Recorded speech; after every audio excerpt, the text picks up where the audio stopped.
자, 두 가지 주제. 그러니까 사실은 하나의 주제인데 이제 둘로 나눠서 논의하는데, 첫 번째 제목이 사인의 공법행위라는 단어가 나오지. 제목이 우선 공법행위라는 말의 뜻을 거기 읽어봐. 공법행위는 쉬운 말로 하면 행정법적인 행위야. 그러니까 행정법상의 권리나 의무를 발생, 변경, 소멸시킬 목적으로 하는 행위. 응? 근데 이 공법행위, 행정법상 행위를 누가 하느냐? 그럼 둘로 나눌 수 있어. 국가의 기관인 행정기관이 국민한테 하는 행위고, 일반 국민이 행정기관에 하는 행위. 이렇게 두 가지로 나눌 수 있어. 예를 딱 보면 나한테 허가 내주세요. 허가 신청하는 건 행정 권한 행사의 상대방인 국민이 이제 행정기관에다가 신청하는 거지. 허가해달라. 그러면 신청을 받고 행정기관이 심사해서 너한테 허가한다. 그러면 이게 둘 다 공법행위야. 행정법상의 허가라는 건 이제 법이 정한 금지 의무를 없애주는 거야. 이제 자유롭게 해도 된다. 응? 그러면 금지 의무를 없애주는 효과를 발생시키는데, 그 허가를 해달라고 국민이 신청한 건 사인이 한 공법행위. 응? 근데 신청을 받고 행정기관이 허가해준 행위는 행정기관의 공법행위. 이렇게 나눌 수 있는 거지. 응? 그래서 우리가 사인이 하는 공법행위는 가장 전형적인 게 국민이 행정기관에 신청하고 신고하는 행위가 대부분이야. 물론 신청하고 신고하는 행위는 행정 권한 행사의 상대방이 되는 입장에서 국민이 하는 거지. 행정기관에 어떻게 보면 권력적인 관계, 대등하지 않은 관계에서 국민이 허가해달라 뭐 신청하고 행정기관에 권력적으로 법 집행해서 허가하는 거지. 근데 경우에 따라 우리 국민은 그런 경우도 있지. 국민은 투표하는 날만 자유롭다 그러지. 투표할 때는 국가의 주인으로서 응? 투표 행위를 하지. 이 행정법상 행위를. 그래서 이제 하여튼 그 투표 행위도 사인의 공법행위 이렇게 말할 수 있는데, 주로 제일 이제 여기서 중심으로 하는 건 신청하고 신고하는 행위가 대부분이야. 응? 그래서 그걸 중심으로 공부합니다. 그래서 이제 거기에 그냥 읽어. 공법행위는 이런 건데, 그 공법행위를 누가 하느냐에 따라서 행정기관이 하는 공법행위와 일반 국민이 하는 사인의 공법행위, 이렇게 둘로 나눈다. 근데 이제 사인의 공법행위는 여기서만 공부를 하고, 나머지 뒤에는 다 이제 막 짬뽕이 돼 있어. 국민이 신청하고 행정기관이 허가하고 뭐 특허하고 이런 거에 대해서 쭉 행정기관이 하는 공법행위 위주로 다룹니다. 자, 별건 없지. 공법관계, 행정법 관계에서 공법적 효과, 즉 행정법적인 권리나 의무 이런 걸 발생시킬 목적으로 우리 국민이 하는 일체의 행위를 말한다. 가장 많은 게 신청하고 신고하는 행위다. 응? 읽고 지나가세요. 자, 특성이 나오는데 요거는 공부해야 할 항목이야. 우선 동그라미 1번에 행정행위하고 비교가 있지. 우리가 이제 또 아마 좀 지난번 배웠는데, 행정행위라고 우리가 행정법에서 말하는 행위는 누가 하는 거냐? 행정기관이 하는 거야. 그리고 국민보다 우월한 입장에서 권력적으로 우월적 지위에서 법 집행하는 거야. 아까 신청받고 행정인이 허가하는 행위 같은 거 있지? 이런 게 행정행위야. 그러면 거기에 행정에 비교할 때 동그라미 기억번은 뭐야? 다 공법행위라는 점은 같지만 두 가지 측면에서 다르지? 행위하는 자가 행정기관이니까 국민이 하는 거하고 다르고, 그지? 또 국민보다 우월적 지위에서 법 집행하는 행위니까 좀 다르고, 그지?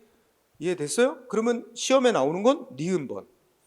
사인의 공법행위에는 행정기관이 하는 행위에만 인정되는 특수한 효력, 공정력이니 잘 모르더라도 공정력이니 하는 특수한 효력은 인정 안 돼. 이거 시험에 잘 나와. 틀리게 내면 어떻게 되냐?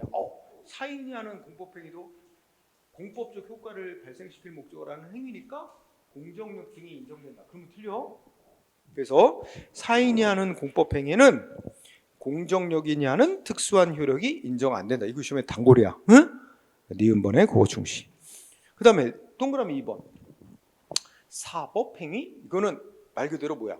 민법이 인정하는 권리 의무 이런 사법상의 효과를 생기게 할 목적으로 하는 행위를 사법행위라 그래. 응?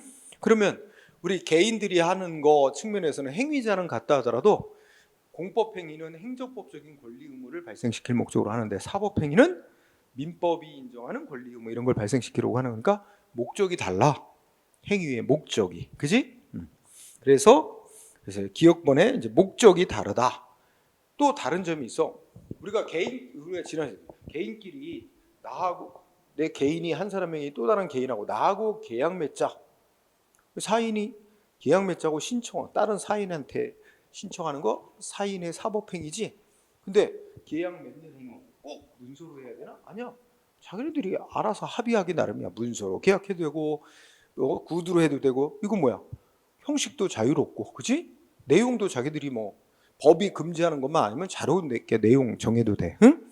근데 우리 개인이 행정기관에 무슨 허가해달라고 신청, 말로 하면 안 되는 게 있어. 다 정해진 법률로 정해진 형식 다 갖춰서, 응? 절차 밟고 막 이렇게 법으로 엄격히 정해놓습니다. 응? 그 점이 좀 다르지. 그래서 니은번에 사인이 하는 공법행위는 명확성 등을 위해서 내용이나 형식에 있어서 정형화되어 있는 경우가 많다. 응? 뭐 이런 거지. 외우지 않아도 되겠지. 짐작이 가능하지. 그러니까 개인이 행정기관에 하는 거 다 정해져 있다고. 양식. 응? 이거 그래서 그냥 넘어가자. 개인끼리 하는 사인 간의 사법행위는 자유로운데. 응? 여기까지 제일 중요한 거. 행정행위와 비교해서 니은번 사인이 하는 공법행위는 하여튼 공정력 같은 특수한 효력이 인정 안 된다. 응? 다음 세 번째 종류. 종류는 효과 가지고, 응? 둘로 나눌 때 요거 이제 의미하는 자체 완성적 또는 자기 완결적 행위. 두 번째는 행정 요건적 내지 행위 요건적 행위. 이렇게 둘로 나눈대. 가만히 생각을 해보면 이거 봐. 내가 허가해달라고 행정기관에 신청. 그럼 내가 요건 갖춰서 신청서만 제출하면 허가된 건가? 허가된 법이 정한 금지 의무 없어지는 법적 효과가 생긴 건가? 내가 신청서 제출만으로? 아니지. 개인의 행위만 갖고는 법적 효과가 다 완성이 안 됐어요. 내가 허가해달라고 신청서를 제출하고 행정기관이 검토를 해서 허가해주는 조치가 나와야 비로소 허가 조치로 인해 법적 의무가 발생하는 거야. 그러니까 내 개인의 행위만 갖고는 법적인 효과가 완성되지 않았어요. 그러면 나의 행위는 뭐야? 허가해달라는 신청은 행정기관의 허가 행위가 있기 위한 요건이 되는 거야. 그러니까 허가 신청 행위는 행정 요건적 행위다 이렇게 말할 수 있지, 그지? 반면에 기억본에 보면 이런 거 있어. 우리 집에서 키우던 돼지가 좀 병이 걸린 건지 전염병이 걸린지 이상해요. 이거 법에 따르면 신고하게 돼 있어요. 그러면 우리 집에 키우던 저 가축이 전염병에 걸린 것 같다. 신고서 신고해 행정기관에. 그러면 어떻게 돼? 그냥 신고로 끝난 거지. 행정기관이 너 신고를 받아준다 이게 있어야 되나? 이 신고는 정부가 뭔가 이 가축 전염병이 생겼나 안 생겼나? 응? 정보를 파악하기 위해서 국민한테 신고를 하라는 거지. 그래서 그냥 신고로 끝나는 거야. 개인의 행위로. 응? 마찬가지로 여러분이 나중에 결혼을 해서 아이를 낳았어. 우리 출생신고 해야지. 법에서 출생신고 하라고 돼 있지. 출생한 지 30일 내에 신고하래. 그래서 우리 애 태어났어요. 신고서 작성해서 제출. 그럼 끝난 거지. 출생신고를 받아주네 안 받아주네 이게 아무 의미가 없어요. 신고하면 글로 끝난 거예요. 신고 의무 끝. 응? 행정기관에 무슨 별도의 조치가 필요 없지. 응? 그러니까 이런 거는 자기 완결적 신고라 그래. 응? 구분하는 거 이해하지? 그러면 여러분들이 공무원 되고 싶다고 응시원서 제출하지? 물론 인터넷으로 이제 하지만 응시원서 제출하는 행위는 행위 요건적인 행위, 행정 요건적인 행위야, 자기 완결적인 거야. 어디에 속해? 응? 행정 요건적인 행위다, 자기 완결적인 행위다. 여러분들이 응시원서 제출하면 그 제출만 요건같이 제출만 한 것으로 여러분들이 공무원으로서의 권리 의무가 발생해? 아니지. 여러분들이 응시원서 제출하고 또 뭐 시험 보고 합격하고 다 조건에 맞아줘야 임명 조치가 나오기 위한 요건일 뿐이지. 그리고 이건 행정 요건적인 거지. 응? 그래서 이제 이런 용어, 요거 뭐 그 용어만 알아도 뜻은 이해하지? 예, 그렇게 또 나눠볼 수 있다는 거. 네, 다음 페이지에 뭐 동그라미 2번, 3번은 굳이 뭐 시험에 별 안 쓰니까 넘어가도 될 것 같아요. 자, 쌍가루 4번 적용 법규 부분을 봅니다. 자, 첫 번째 밑줄 보건법에 저축이 되기 때문에 이게 체육시설법이 정한 요건 다 갖춘 신고서 제출했어도 학교 보건법에 저축이 되기 때문에 당구장 영업 못해요. 응? 그런 얘기를 한 거예요. 그래서 거기 두 줄. 자, 수리 요하지 않는 신고사항이 그 신고와 관련된 해당 법이 정한 형적 요건을 다 거쳤더라도 다른 법에 어긋난다면 적법한 신고로 인정될 수가 없다. 그래서 그 밑에 판례 보면 자 대표이긴 예 1번 건축법상 신고 꼭 외워야 돼. 단골 주제. 건축법상의 신고는 수리를 요하는 신고래요. 수리를 요하지 않는 신고래. 수리 요하지 않는 신고다. 응? 그죠? 그러니까 첫째 끝에 보면 적법한 요건을 갖춘 신고만 하면 신고 오면 끝난 거니까 건축할 수 있는 거고 행정기관에 뭐 수리 이런 거 기다릴 필요가 없다는 거지. 응? 그 다음에 2번은 뭐 말하는 거야? 응? 건축법상의 건축 신고는 수리 요하지 않는 신고니까 뭐만 갖추면 되는 거야? 기재사항 다 쓰고 구비서류 갖추는 형식적인 요건만 갖춘 신고서만 제출하면 되는 거죠.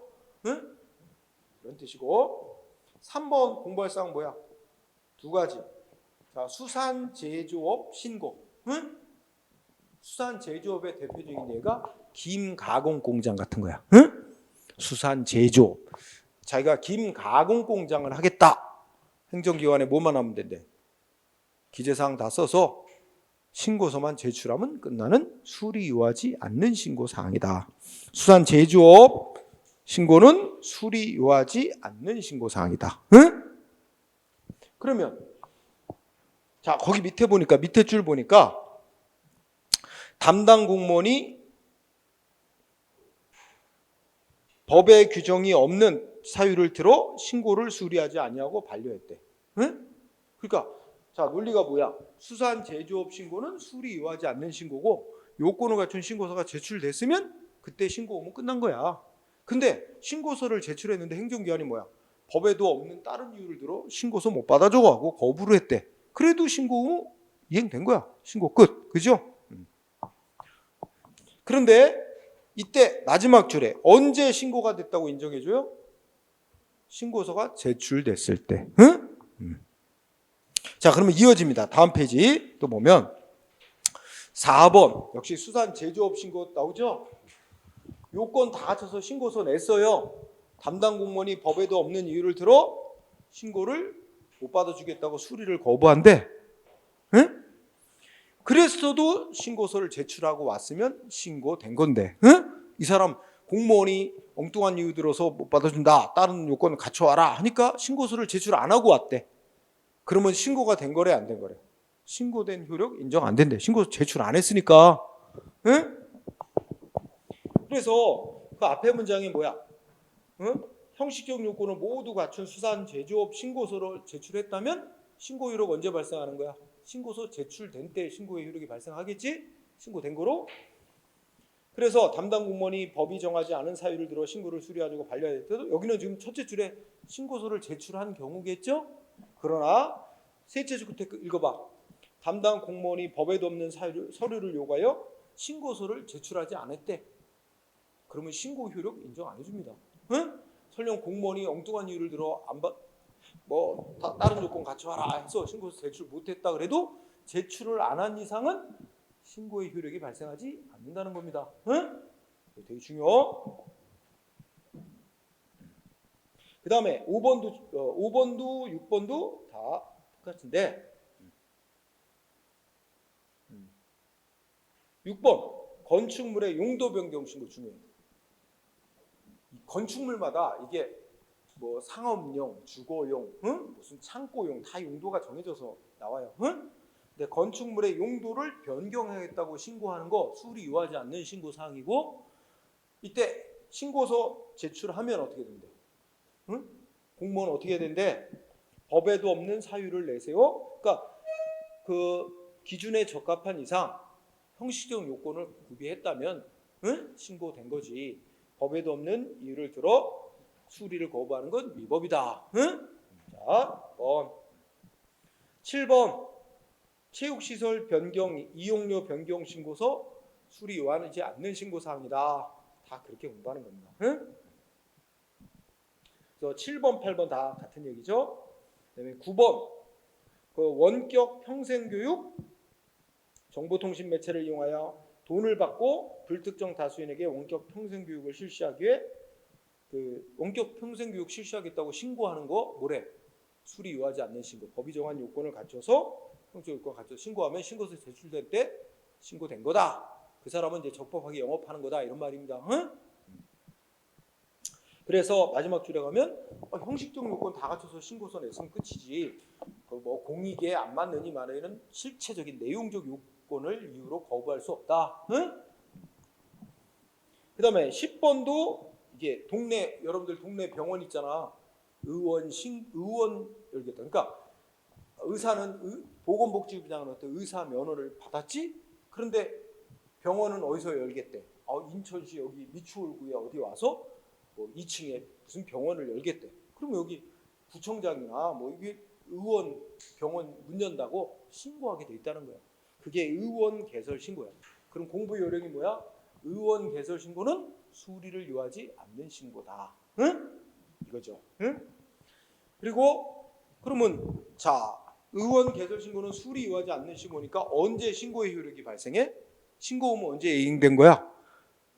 형식적 요건 제대로 갖춰서 신고서 제출한 때 신고 의무 끝난 거지.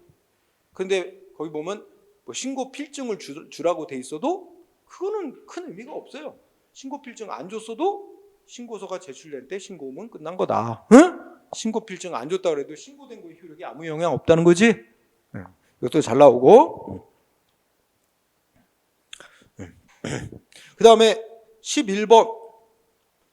자, 11번은 부가가치세법이 정한 사업자 등록. 여러분들 우리 여기 학원 원장님도 그렇고 다 세무서에 자기 사업한다고 등록을 하게 돼 있어요. 그러니까 여기 아마 우리 뭐 학원 원장님은 뭘까요? 저 시장한테 학원 한다고 아마 저 허가를 받았을 거야. 그리고 세무서장한테는 자기 학원 영업한다고 또 등록을 하게 돼 있어요. 이게 이제 사업자 등록이에요. 응? 그래서 이 부가가치세법이 정한 사업자 등록제도는 세금 부과하는 관청으로 하면 납세 의무자를 파악하고 과세자를 확보하는 데 입법 취지가 있는 것으로서 자, 둘째 줄에 뭐 하는 거래? 단순히 사업한다는 사실을 신고하면 끝난 거다. 응? 신고로서 신고서 제출로서 성립이 되는 거고 사업자 등록증을 주는 건 이미 신고가 됐다는 걸 형식적으로 증명하는 행위에 불과하다. 그러니까 그는 신고의 효력에는 영향 안 주는 거지. 그러니까 표현이 사업자 등록이라고 돼 있는데 그것은 실제는 신고에 해당하는 사항이고 수리 요하지 않는 신고 사항이라는 겁니다. 응? 그래놓고 밑으로 내려가면 밑에서 네 번째 줄 사업자 등록이 돼 있는데 세무서장이 말소시키거나 뭐 이런 거는 그러니까 사업자 등록을 말소시키는 조치 폐업했다는 사실을 기재한 것일 뿐 그에 의하여 사업자로서의 지위에 변동을 가져오는 것은 아니라는 점에서 또 중요합니다. 과세관청이 사업자 등록을 받아놨다가 직권으로 말소시킨 행위는 소송 대상이 되는 처분이 아니라는 거야. 응? 왜냐하면 자 분명히 우리 학원 원장님은 아마 인천시장으로부터 학원 사업하는 거 허가를 받아서 학원 사업 적법하게 할 수 있는 지위는 이미 부여되어 있는데 또 하나 별도로 세무서에 가서 이제 사업자 등록을 내놨어. 근데 세무서장이 사업자 등록을 말소시켰어도 학원 사업하는 그 법적으로 허가받은 자의 지위에는 아무 영향 없고 단지 그냥 과세관청이 세금 부과 대상자로 파악하는 그 사업자 등록에서만 빠진 것뿐이지 허가받은 자로서 적법하게 사업할 수 있는 자의 지위에는 변동이 없다는 거야. 응? 그래서 사업자 등록, 직권 말소시킨 행위 소송 대상이 되는 처분이 아니다. 꼭 공부해야 돼. 그 다음에 12번, 12-1 다 중요합니다. 자, 12번을 보면 뭐 나왔어? 건축신고 반려행위 또는 수리 거부. 응? 자, 여러분 정리하면 건축신고는 수리 요하는 신고가 아니야. 수리 요하지 않는 신고는 신고서 갖다 내면 요건 갖춘 신고서 내면 신고 의무 끝. 행정기관에 별다른 조치가 필요 없어요. 설령 내가 요건을 갖춘 건축신고서를 냈는데 행정기관이 수리 거부 못해줘. 거부해도 신고 의무는 다 끝난 거야. 그 거부는 국민의 권리 의무에 아무 영향 안 주기 때문에 소송으로 싸울 대상이 아닌 게 원칙인 거예요. 근데 우리 대법원은 자, 이렇게 한번 생각해보자. 내가 건축하겠다고 건축 신고서를 냈어. 근데 행정기관이 거부해. 수리를 거부. 웃기는 소리 하고 있네. 나는 요건 다 갖춰서 신고서 냈으니까 나는 적법한 신고 끝난 거야. 그럼 나는 와서 건축행위 하면 돼요. 아무 법적으로 문제가 없는 거야. 근데 내가 건축행위를 하고 있으면 행정기관 또 와. 너 왜 건축신고 수리 안 해주는데 왜 건축하고 난리야? 너는 불법 건축을 하고 있는 거야. 너 빨리 이거 시정해, 철거해. 이거 안 하면 뭐 이행 강제금을 부과하겠다, 뭐 고소해가지고 처벌받게 하겠다. 이런 식으로 계속 후속 압박 조치가 나온단 말이야. 그럼 나는 무슨 소리? 나는 애시당초 적법한 신고 다 끝낸 거고 내가 하는 건축행위는 아무 문제 없는 적법한 행위야. 근데 여기 대해서 행정기관이 뭐 철거 명령 내리고 뭐 이행강제금 부과하고 이거 다 위법이야. 그러면 나는 철거 명령 위법이다, 이행강제금 부과한 거 위법이다, 이거 갖고 소송으로 또 싸우면 돼요. 근데 그렇게 하는 것보다, 응? 그렇게 하는 것보다 애시당초 내가 적법한 신고를 했는데 행정기관이 수리 거부한 단계에서 수리 거부가 위법이다 싸워가지고 수리 거부 위법임을 판결로서 인정받고 안심하고 건축행위에 나가도록 하는 게 분쟁을 뭐 조기에 해결하고 국민의 거주 구집에 좀 더 바람직하다고 본다. 이러면서 건축신고 수리 거부를 소송으로 다툴 대상으로 인정한다라는 취지입니다. 응? 그래서 매우 잘 나와요. 여러분들 꼭 읽어두고 결론은 외운다. 건축신고 반려 또는 수리 거부는 소송 대상이 되는 처분이다. 응? 자, 같은 이치가 13번 착공신고 반려행위. 응? 착공신고라는 건 건축 허가 같은 걸 받은 사람 1년 안에 이제 착공을 해야 되는데 착공할 때는 또 행정기관에 건축에 착공한다고 그러니까 인정이 되지. 분명히 반 준다 그랬다. 그지? 그러니까 그런 거 할 때는 만약에 모르니까 야 농담처럼 여기다 써. 응? 내가 맥주 한 잔 살 테니까 너 1등 당첨되면 반 준다고 써. 아 이래놓으면 확실해. 그지? 근데 그게 없으면 최소한 옆에서 들은 사람이라도 있어야 돼. 그치? 안 그러면 내가 그런 적 없다 그러면 그걸 증명할 필요 없잖아. 그럼 뭐 못 받는 거지. 자 어쨌든 하여튼 썼다고 치자. 반 주겠다고 썼어. 근데 나중에서 내가 진심이 아니었다. 한 잔 뺏어 먹으려고 거짓말로 그랬다. 진심을 안. 그래도 민법 규정은 원칙대로 그대로 유효야. 반 줘야 돼. 응? 단 둘째 줄에 보면 상대방 측에서 이 의사 이렇게 진심이 아닌 의사를 표시한다는 걸 알고 있었거나 객관적으로 와서 알 수 있었을 때는 그건 무효로 한다. 응? 그죠? 그래서 무효지. 아무 효력이 없는 거지. 그지? 아 이건 뭐 딱 들어맞는 예라고 볼 수는 없는데 예를 들어서 야 드라마에서 연인끼리 나왔고 나하고 결혼해 다오. 이건 객관적으로 다 진심이 아니라는 걸 다 알잖아. 그죠? 그 드라마 한쪽 얘가 나하고 결혼하자고 했었다. 응? 그 유효라고 주장해? 말이 안 되겠지. 자, 하여튼 정리하면 원칙은 의사를 표시하는 자가 자기의 진심이 아닌 의사를 상대방한테 표시했어도 원칙적으로 유효인데 다만 상대방이 알고 진심이 아니라는 걸 알고 있었다든지 객관적으로 볼 때 알 수 있었다라고 인정될 때는 그 진심이 아닌 의사 표시는 무효로 한다 그랬어. 그러면 이 규정을 우리 개인과 국가 간의 행정관계에서도 똑같이 적용한다는 거야? 아니라는 거야. 그럼 예를 들어서 이거 어때? 우리 행정관계 이런 일 많지. 가짜로 이혼하는 사람들이 있어. 그치?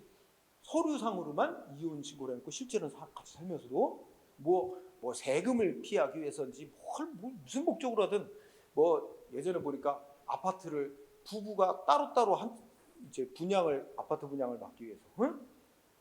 혼인된 상태로 있으면 한 채만 분양받을 수 있는데 일단 이혼한 상태로 있으면 각자 한 채씩 분양받았고 나중에 다시 재결합하지 뭐 재혼하는 걸로 이런 식으로 해가지고 어쨌든 가짜로 이혼하고 행정기관에 구청에 가서 가짜로 이혼 신고 이게 바로 이제 진심이 아닌 의사표시를 한 거야. 그치? 그런데 만약에 드라마에서 나오듯이 이렇게 이제 가짜로 이혼 신고를 했는데 다른 쪽 배우자가 어떻게 돼? 딴 사람하고 결혼한대. 응? 그러니까 뭐야? 그 결혼은 무효야. 결혼한다는 건 말이 안 돼. 어쩌고. 우리는 가짜로 이혼 신고했기 때문에 진짜 이혼이 안 된 거야. 근데 저쪽은 다시 결혼 못 해. 이런 주장이 받아들이겠어? 안 된다는 얘기지. 가짜로 이혼 신고했어도 그대로 이혼한 거로 인정됩니다. 따라서 상대방 배우자가 다른 사람하고 다시 결혼하는 거에 법적으로 아무 문제가 없게 돼요. 따라서 가짜로 이혼 신고는 하면 안 됩니다. 응? 상대방을 믿을 수 없어요. 마음 변해요. 일단 서류상으로는 자유야. 그러니까 뭐 누구랑 쉽게 결혼할 수 있어. 그러니까 함부로 하면 안 돼요. 자, 그래서 다시 앞 페이지 보면 다시 중요한 거 동그라미 니은번 우리 대법원 판례는 민법 107조 1항이 정한 단서 규정에서 진심이 아닌 의사표시라도 상대방이 알았거나 알 수 있을 때는 무효로 한다는 요 민법 규정은 우리 행정관계는 적용되지 않는다. 그러니까 거짓으로 이혼 신고하고 그래도 그대로 유효다. 알았죠? 자, 그렇다면 물론 이거는 강요나 협박을 받아서 하는 거하고는 다른 문제입니다. 자기는 강요 협박이 없는 상태에서 자유의사로 한 거 그래도 유효란 얘기야. 협박받고 강요받아서 하는 건 그거는 자기의 진심이 아닌데 협박 강요받아서 하는 건 그건 언제든 취소하거나 무효가 될 수 있습니다. 응? 그거하고는 좀 다른 문제죠. 자, 그래서 판례. 자, 1번 읽어보자. 1번 보면 공법행위인 영업 재개업 신고에 민법 107조는 적용될 수 없다 그랬지. 왜냐하면 행정관계는 딱 이렇게 일정한 형식을 가지고 딱 획일적으로 뭔가 딱딱 해야지. 응? 그래서 행위의 격식화를 특색으로 하는 공법관계에서는 민법의 개인 간에 적용되는 민법 규정이 동일하게 적용될 수는 없다. 응? 자, 2번을 보면 이제 여군이 나오지. 응? 여자가 무슨 뭐 하사관으로 지원 뭐 이래갖고 근무하는데 이제 뭐가 돼야 돼? 이제 근무 기간이 이제 마칠 때가 됐어. 그러면 이제 여군이 선택을 해야 돼. 그냥 그만둘 건지 여기 전역 그만둘 건지 아니면 근무 연장을 할 건지 응? 선택을 해야 돼. 그래서 이 여기 사건의 여군은 자기는 연장 근무를 원했어. 그런데 위에 상부의 지침이 뭐라고 내렸대? 연장 근무 신청서와 그다음에 그만두겠다는 전역 신청서 2개를 내라는 거야. 2개, 2가지 서류를 다 제출하라. 응? 그렇지? 그래서 근데 이제 또 이런 말로 했겠지. 아, 본인의 의사를 최우선으로 해주니 너무 걱정하지 않아도 된다. 아, 이래갖고 하여튼 여군은 그만두겠다는 신청서와 연장 근무하겠다는 신청서 2가지를 다 냈어. 그렇지? 근데 최종 결정은 뭐가 냈어? 그만두는 것으로 결정이 내려졌지? 전역 결정이? 그럼 그 비로 뒤늦게 이제 여군이 반발한 거야. 그죠? 아니 나는 전역할 뜻은 없었다. 그만둘 생각은 전혀 없었고 나의 진심의 의사는 연장 근무를 원하는 것이었다. 다만 뭐 상부 지침상 2가지 서류를 내라고 하니 그리고 본인 의사를 최우선으로 해준다고 하니 그냥 진심이 아닌 거지만 그만두겠다는 신청서도 낸 거다. 응? 그러니 자기는 그만두겠다는 신청을 한 일이 없다고 봐야 된다. 그런데 그만두는 거로 결정한 것은 신청도 없는데 그만두는 거로 결정했으니까 무효다. 이러고 이제 소송으로 싸운 거야. 그런데 법원은 어떻게 봤어? 첫째, 이거는 뭐 강요 협박이 있었다고 볼 수는 없고, 응? 그래서 본인이 진심이 아닌 의사를 표시했더라도 그대로 유효한 거로 봐야 되고, 이거는 이제 자기 원하는 대로 연장 근무하겠다는 뜻이 받아들여지지 않으면 그러면 전역하겠다는 일종의 조건부 신청을 한 거로 보는 게 맞다. 이러고 여군의 소송을 이제 패소시켰어요. 그래서 여기서 나온 결론이 여군이 그만두겠다는 전역 지원서 제출한 것이 진심이 아닌 진의가 아닌 의사표시라 하더라도 그것이 진심이 아닌 의사표시 때는 예외적으로 무효가 된다는 그 민법 규정은 이 공법관계는 그대로 적용될 수가 없는 거다. 그대로 강요 협박에 의한 것이 아니라 유효하다. 그래서 요거는 그만둘 수밖에 없게 된 거예요. 소송까지 갔었는데 2번이고 그 다음에 3번도 비슷한 거지. 공무원이 사표 냈는데 사표 낸 게 강요나 협박 뭐 이런 거에 의한 것이 아니라 응? 사표를 본인이 진짜로는 예를 들면 이거지. 어디 나 없이 일 돌아가나 보자.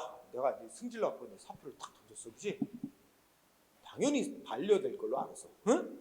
근데 뭐야? 웬걸 삭수리. 그지? 그래 버리면 응? 뭐 여기 뭐야? 공무원이 자기가 사표를 냈더라도 사표가 반려될 걸로 예상을 하고 진심으로는 그만둘 뜻이 없으면서 사표를 제출했다 하더라도 그대로 사표 제출은 유효한 것이고 수리한 것도 적법 유효다. 응? 함부로 사표 내면 안 돼요. 응? 그래서 3번이 그런 얘기죠. 셋째 줄이면 사표를 제출한 자가 내심의 의사는 진짜로는 사직할 뜻이 없어. 응? 그렇더라도 그래서 그런 진심으로 사표낼 뜻이 없다 하더라도 진심이 아닌 의사표시는 원칙적으로 예외적으로 상대방이 알았거나 알 수 있다는 무효라는 데는 민법 조항은 적용될 수가 없다. 그대로 유효다. 응? 자, 그다음에 근데 이런 경우 있었어요. 여기는 내가 써놓지는 않은 것 같은데 뒤에다 써놨구나.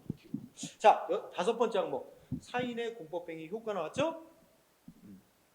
자, 일단 두 줄로 우리 개인이 행정기관에 신청하고 신고하는 이런 사인의 공법행위 효과는 각각의 행위의 내용과 그러니까 국민이 신고 신청한 내용과 관련 법이 정하는 바에 따라 이제 결정된다. 둘로 나눴죠. 동그라미 2번 자체 완성된 내지 자기 완결적인 행위. 그럼 내가 예를 들어서 뭐 출생 신고 요건 갖춰서 신고서 제출하면 그대로 끝난 거예요. 요건 갖춰서 신고하면 행정기관의 별도의 조치가 필요 없죠. 한편 니은번 읽어보자. 적법하게 형식적 요건을 갖추지 못한 신고서가 제출되면, 응? 여기서 형식적 요건 나왔지? 형식적 요건이라는 말은 기재사항, 구비서류 이런 걸 말해요. 응? 기재사항을 제대로 안 썼거나 구비해야 할 서류를 제대로 못 갖췄거나 이러면 행정기관은 어떻게 해야 된대? 응? 아까 나왔잖아. 절차법 17조에 의하면 행정기관은 바로 거부하면 안 되고 상대방한테 보완할 기회를 주고 그다음에 보완이 안 되면 그러면 이제 거부할 수 있도록 되죠. 그래서 형식적 요건을 못 갖춘 신고서가 제출됐다. 그러면 행정기관 공무원은 지체 없이 보완을 요구해야 돼요. 응?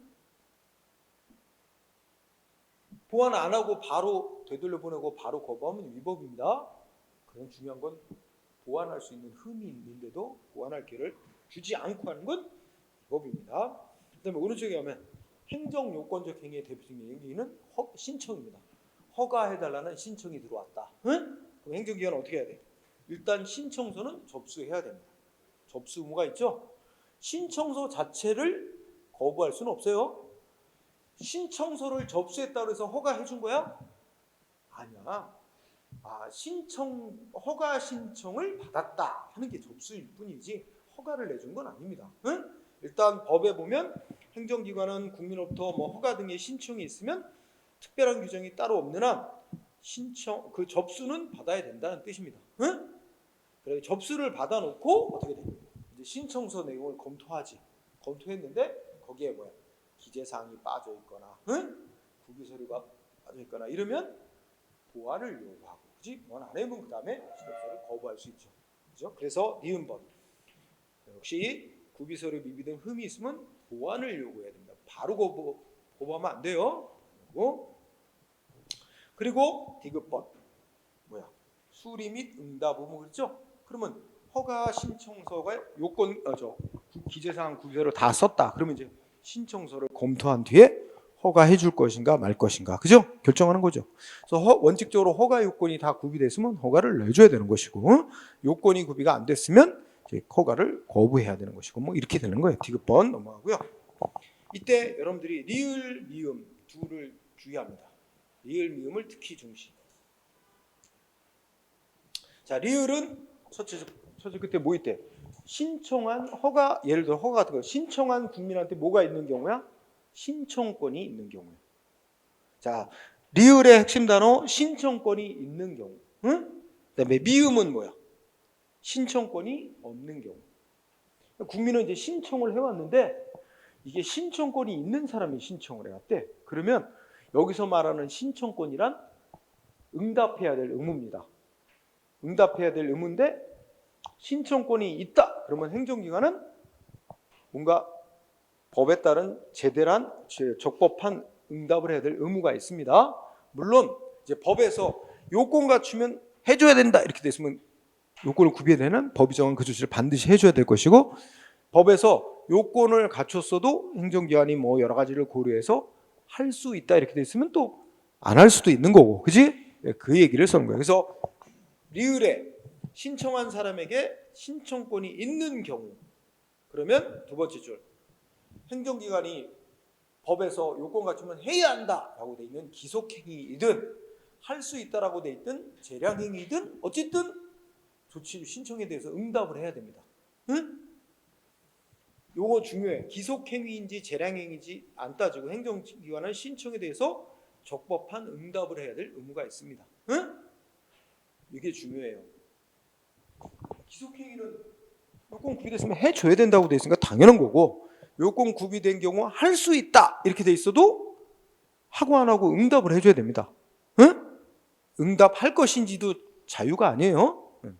응답을 해줘야 돼. 그리고 이제 셋째 끝에 보면 넷째 줄에는 그거는 부연 설명. 기속행위로 법이 정해진 경우는 요건이 구비됐다면 신청한 대로의 조치를 해줘야 될 것이고, 재량행위라면 요건이 구비됐더라도 안 할 수도 있고 해줄 수도 있어요. 그런데 합리적으로 제대로 결정, 하자 없는 결정을 해야 되죠. 그래서 그리고 미음번 내려가면 신청을 해왔는데 신청한 사람한테 신청권이 없어. 그러면 행정기관은 대답을 할 의무조차 없어요. 응답 의무가 없어요. 따라서 신청에 대해서 아무 대답을 안 하고 또는 거부를 해도 상대방의 권리 침해 행위 아니야. 아무런 위법 없습니다. 그래서 자, 여기서 중요한 거는 이제 리을이 아주 중요한 부분입니다. 리을, 미음을 묶어서 같이 공부하되 리을이 중요한 얘기입니다. 그러면서 판례 1번 뭐 나왔어요? 응? 자, 1번 여기서만 나오는 게 아니라 뒤에 가면 또 나오고 중요한 판례야. 자, 여러분들이 첫째 줄에 뭐냐면 국민들로부터 신청을 받았어. 행정기관이 거부했지. 그 거부한 게 다 행정소송 대상이 되는 거부 처분이 아니야.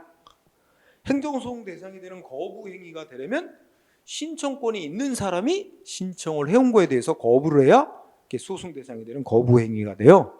그렇다면 여러분들이 두 가지 공부해야 되는데, 첫째 줄 신청권의 존부는 이게 문장에 좋아요. 그러니까 신청해온 사람한테 신청권이 있냐 없냐는 뭘 기준으로 판단해? 신청한 사람이 누구냐 개개인을 보고 판단하는 게 아니라 법을 보고, 법에 국민 모두에게 뭐뭐 이렇게 요건 갖춰서 신청을 하면 신청할 권리가 부여되어 있나 이걸 보고 따집니다. 그래서 신청권이 있냐 없냐를 판단하는 건 구체적 사건에서 신청한 사람이 누구이냐는 고려하지 않고 관계 법규를 해석해 볼 때 일반 국민에게 뭔가 해달라고 신청할 권리가 인정되고 있는지를 살펴서 추상적으로 결정한 문제다. 응? 이게 한 문장. 그 다음에 두 번째, 여기서 신청권이 있다 할 때 신청권의 의미는 국민이 신청한 내용대로 만족한 응답을 받을 권리를 말하는 뜻이 아니라 신청에 대해서 뭐라도 응답을 받을 권리를 말하는 겁니다. 응? 그래서 두 번째, 여기 셋째 줄에 비추잖아요. 신청권이란 말의 뜻은 신청한 사람이 단순히 신청에 대해서 단순한 응답받을 권리를 말하는 것이지, 그걸 넘어서 그 신청한 사람이 자기가 신청한 대로 받는 거 있지, 신청한 대로 들어주는 거, 응? 그 신청을 인용해주는 만족한 결과를 얻을 권리를 말하는 건 아니다. 그것까지는 아니다. 신청에 대해서 뭔가 하자 없는 응답을 받을 권리를 말하는 것이 신청한 대로 만족한 결과를 얻을 권리를 말하는 건 아니다. 응? 여기 두 가지 들어가 있어요. 뭐 공부하고요.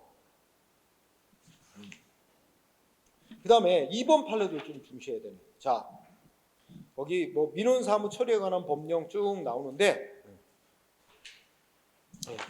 다음 페이지 가보니까, 자, 우리가 국민이 뭔가 신청서를 제출했는데 신청서에 기재사항이 빠져 있거나 뭐 구비서류 좀 미비점이 있다. 그러면 밑줄 친대 보자. 법에서 행정기관에게, 즉 공무원 측에게 신청한 사람에게 보완해 오라. 보완의 대상이 되는 흠이란 거예요. 보완의 대상이 되는 흠은 보완이 가능한 흠이어야 되면 물론이거니와 그 보완해 오라 하고 요구할 내용은 형식이나 절차상의 흠을 말하는 거다. 응? 자, 형식적 절차적인 요건에 뭔가 흠이 있을 때 보완하라고 요구할 수 있는 거고, 실질적인 요건은 내용적인 거야. 응? 그 실질적인 요건에 관한 흠은 그것이 민원인의 단순한 착오 또는 일시적인 사정에 의한 것이래야 그걸 보완을 요구할 대상이 된다. 그러니까 이 문장을 보면 원칙적으로 이제 보완을 해라 하고 요구할 대상은 형식이나 절차적 요건에 미비가 있을 때 그걸 요구할 대상이 되는 거고, 그리고 실질적 요건이라는 건 내용적인 거 보완해오라는 건 그건 원칙적으로 보완 요구할 대상은 아니지만, 실질적인 요건에 관한 흠은 그것이 민원 신청인 국민의 단순한 착오나 일시적인 사정 등에 의한 것일 때야 그 실질적인 요건을 보완하고 요구할 대상이 된다. 응? 알아두고요. 그러면서 밑에 문장, 보완이 가능한데도 보완 요구를 안 하고 바로 거부한 조치는 위법이다. 응? 판결 나온 거죠.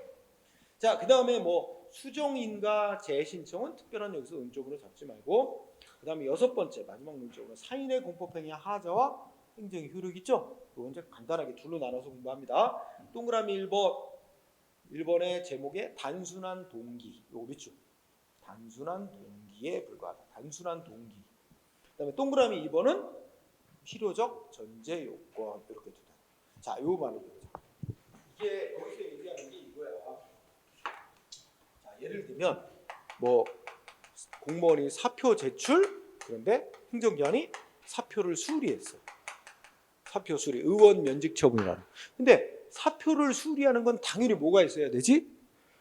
사표 제출이 먼저 전제 조건으로 있어야지. 사표 제출이 없는데 사표 수리라는 건 있을 수가 없잖아.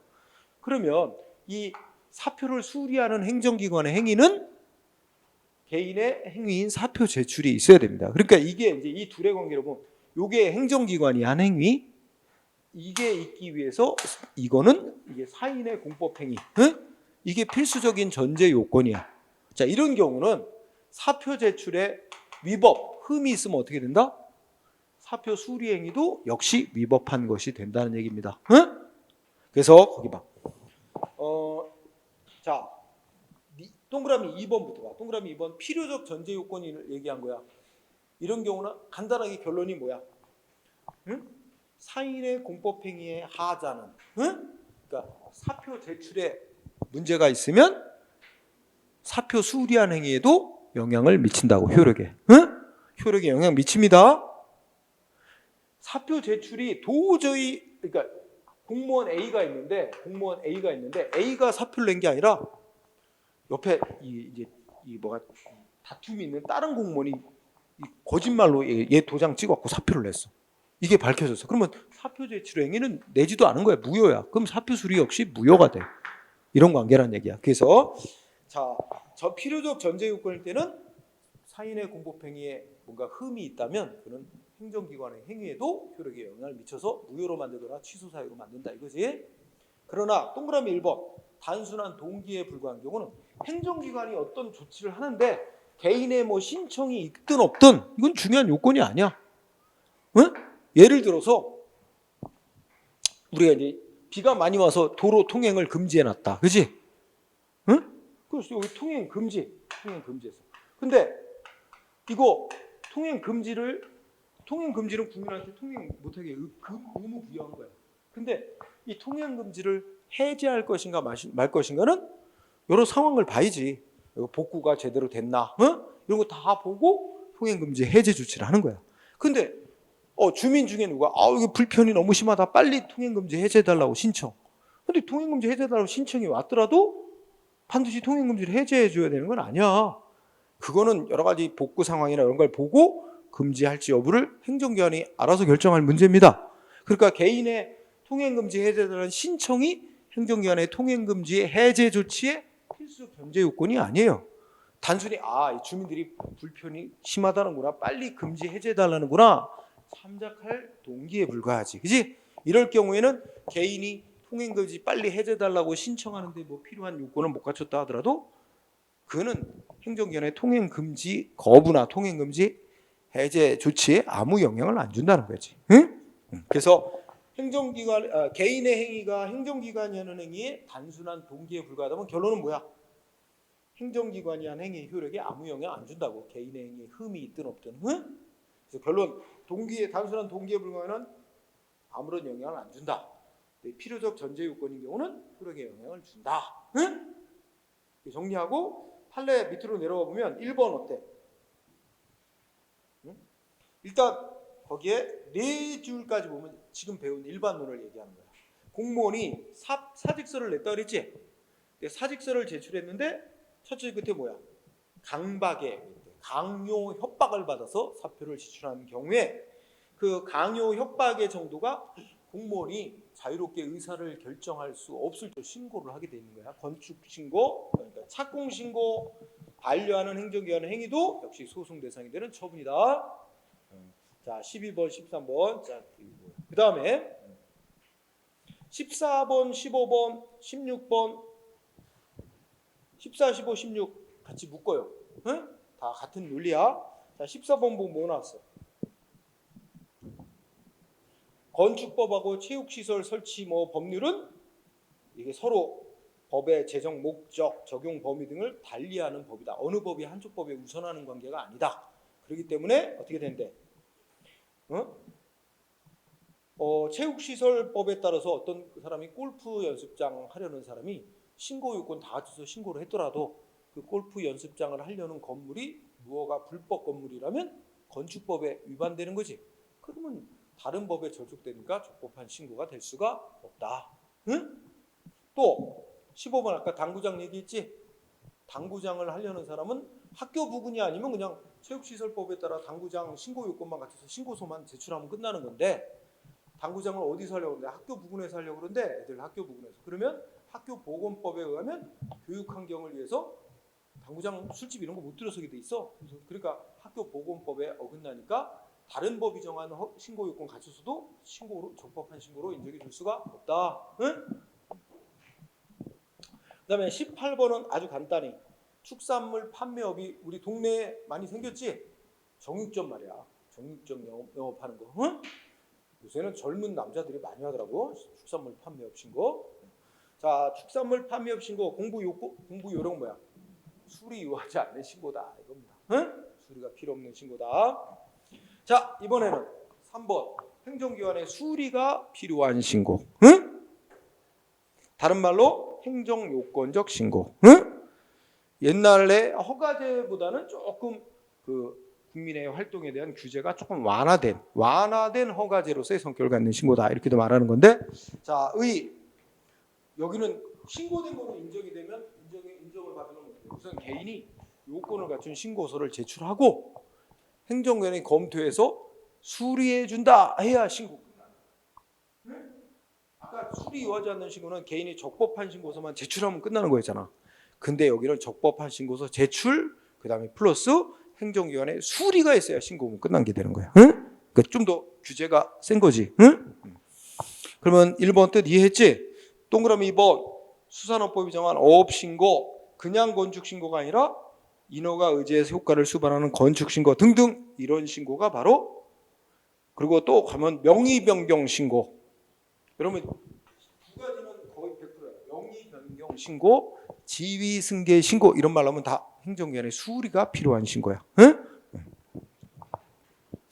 자, 그러면 오른쪽 가서 157쪽 동그라미 3번 행정절차법은 수리 요하는 신고에 대해서는 아무 규정을 두고 있지 않다. 자, 여기 또 공부합니다. 그러면 개인이 적법한 신고서를 제출했어. 근데 신고서 제출만으로는 충분치 않아. 행정기관이 검토해서 수리를 해줘야만 신고 의무 이행이 된 겁니다. 응? 그래서 그게 기억번 얘기죠.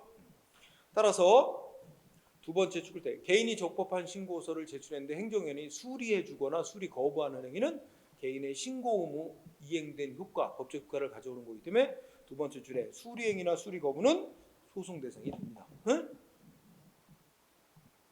니은번 그러면 행정기관은 수리할지 여부를 결정할 때 원칙적으로는 기재사항 다 쓰고 구비서로 갖췄나 이거 보고 형식적 요건을 갖췄으면 수리를 해줘야 되는 게 원칙인데 경우에 따라 법에서 이거 신고를 수리해 주는 것이 공익에 지장이 되는 건 아닌지 공익을 고려하라 뭐 이런 게 환경에 미치는 영향을 고려하고 공익에 미치는 영향을 고려하고 이렇게 돼 있으면 형식적 요건만 심사할 게 아니라 실체적 요건까지 심사해서 수리를 결정해야 돼. 그러면 동그라미 니은번호 보면 원칙은 뭐야?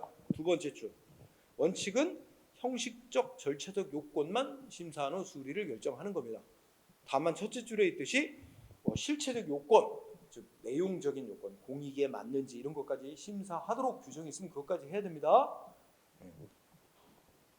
자, 그리고 디귿번. 이때 수리행위란 상대방 국민이 신고해온 행위를 적법 유효한 신고행위라고 판단하고 후속 조치할 거다라고 수령하는 행정기관의 수동적인 행위로서 뭐가 꼭 필요한 건 아니래. 신고필증 주는 게 꼭 필요 요건은 아니다. 자, 여기 정리하면 수리를 요하는 신고사항일 때는 신고 효력은 언제 발생하는 거야? 행정기관이 수리를 해줬을 때 신고 효력이 발생합니다. 그러면 수리해주면 이미 신고 의무는 끝난 건데 경우에 따라 이제 신고 필증을 준다. 근데 신고 필증 줘야만 신고된 거로 인정되는 게 아니야. 수리된 시점에 신고 의무는 이행된 거지. 신고 필증 안 줘도 수리된 시점에 신고 의무는 이행된 거야. 따라서 신고 필증은 하나도 안 중요해. 응? 그게 동그라미 디귿번 얘기. 그 다음에 리을번 얘기 보면 거기 뭐 나왔지? 영업자 지위승계 신고를 수리한다. 그러면 이건 뭐냐면 A가 허가받아가 영업하다가 B한테 가게를 넘겼어. 그러면 B가 어떻게 돼? 내가 A의 허가받은 지위를 이어받겠다고 행정기관에 신고해. 이게 지위승계 신고야. 그러면 지위승계 신고를 행정기관에 수리해 주면 두 가지 효과가 있어. 전 영업자인 A에게 냈던 허가를 취소해서 허가를 박탈하고 새로 신고해온 B에게 새로운 허가받은 영업자로서의 지위를 부여해주는 그 허가받은 자의 지위를 변동시키는 법적 효과가 있단 말이야. 그래서 자 리을번의 주어 영업자 지위 승계 신고를 수리하는 행정기관의 조치는 종전 영업자의 권리이익을 제한하는 처분이고 따라서 행정기관은 셋째 줄 영업자 지위 승계 신고를 수리할 때 사전에 뭐 해야 돼? 종전 영업자에게 이거 수리할 예정이다. 너 할 말 없냐? 이래가지고 종전 영업자에게 사전에 수리할 예정이라고 사전 통지하고 의견을 들어보고 수리 여부를 결정해야 됩니다. 절차상. 자, 두 번째는 수리를 요하는 신고사항인데 요건을 못 갖춘 부적법한 신고서가 들어왔대. 그럼 행정기관은 어떻게 해야 돼? 수리해주면 안 돼. 수리를 거부해야 됩니다. 그래서 수리를 거부해야 되는 것이고 만약에 요건을 못 갖춘 부적법한 신고서가 제출됐는데 행정기관이 수리를 해줬다면 행정기관의 수리행위는 위법한 수리행위가 됩니다. 그게 기억번 얘기죠. 기억번의 두 번째 줄. 요건을 못 갖춘 부적법한 신고서가 제출됐는데도 행정기관이 수리해 준 경우 행정기관의 수리행위는 위법, 즉 하자 있는 행정행위가 되어 그 위법 정도에 따라 무효가 되거나 취소할 수 있는 수리행위가 됩니다. 그래서 만약에 니은번 행정위원회 수리행위가 무효라면 상대방은 신고가 된 게 아닌 게 되는 거고 수리해준 행위가 취소할 수 있는 정도의 위법이 있는 행위라면 행정기관이 수리행위를 취소하기 전까지는 일단 신고된 거의 효력이 인정이 됩니다. 수리를 취소하면 그러면 처음부터 신고의 효력이 없었던 것으로 되는 것이고 그래서 자, 이 니은번 잘 공부해야 돼. 이게 원래 뒤에 가면 행정행위에 관한 공정력과 관련된 논리인데 이제 처음에 공부할 때는 잘 모르죠. 수리행위가 무효인 때와 그죠? 첫째 그때 수리행위가 취소 사유 있는 위법이 있는 경우 이렇게 둘로 나눠서 공부하는 거예요. 응? 수리행위가 취소 사유 있는 경우는 취소되기 전까지는 신고 의무 유지되는 거예요. 신고한 거로 되는 거예요. 응? 그 다음에 마지막 문제이 3번인가? 신고사항이 아닌데도 신고를 해왔어. 그거는 국민들의 권리 의무에 아무런 영향을 주지 않는 거기 때문에 소송 대상이 안 됩니다. 실제 있었던 일은 그냥 시험은 이렇게만 나와. 법에서 국민들로 신고하라고 의무로 정해지지도 않은 걸 신고를 해왔어. 행정기관이 그걸 수리를 해주거나 수리를 거부한들 국민의 권리 의무하고는 아무 상관이 없기 때문에 그건 소송 대상이 안 된다. 그래서 실제 사건 중에 어떤 아파트 단지가 있어. 근데 아파트 단지가 있는데 아파트 단지에 요새는 뭐 비싼 아파트 단지에 수영장도 지어주고 뭐 다 해주더라, 그죠? 근데 그 어차피 다 주민들이 관리비로 다 내야 돼. 좋은 것도 없어요. 그걸 잘 이용 안 하는 사람은 괜히 남들 이용하는데 돈만 대주는 거야. 응? 요새는 뭐 좋은 아파트는 뭐 독서실도 해놓고 다 해놓잖아, 그렇지? 응. 자, 근데 어떤 아파트 단지에 이제 입주민들을 위해서 테니스장이 근데 아마 테니스 치는 주민들은 별로 없나 봐. 근데 오히려 배드민턴을 좋아하는 주민들이 더 많은 거야. 그래갖고 이 테니스장을 갈아엎고 그다음 배드민턴장을 설치했어요. 그다음에 주민들이 가서 구청에 가서 우리 이제 저 테니스장 없애고 배드민턴장 새로 만들었다고 신고를 했나 봐.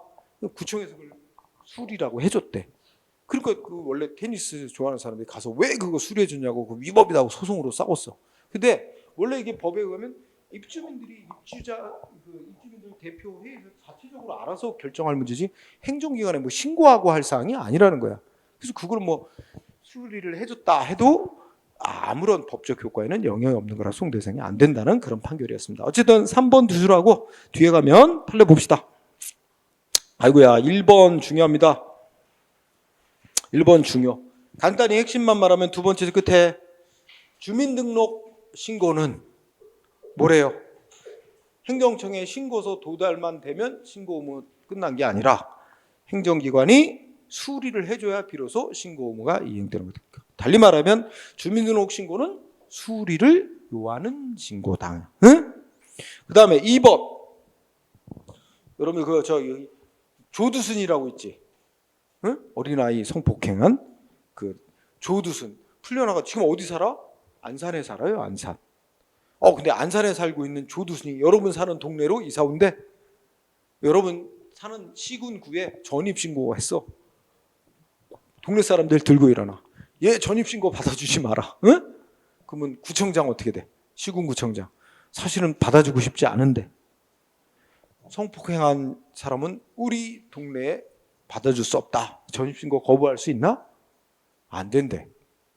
이 전입신고를 받았고 전입신고를 수리해 줄 거냐를 결정할 때는 주민등록법에 따라 30일 이상 거주지를 옮기느냐 30일 이상 거주할 목적으로 주소를 옮기느냐 이것만 심사해서 30일 이상 거주할 목적으로 옮긴다. 그것만 인정되면 수리해 줘. 나 이거 뭐 출생했어요 사망했어요 뭐 신고서만 작성해서 갖다 내면 그냥 끝. 가장 간단한 거였어. 이게 본래 신고야. 그리고 허가는 허가해 주세요 하고 신청서 내고 기다렸다가 행정기관이 그래 허가한다 그러면 이제 어떤 행위를 자유롭게 할 수 있는 거 이렇게 돼 있지.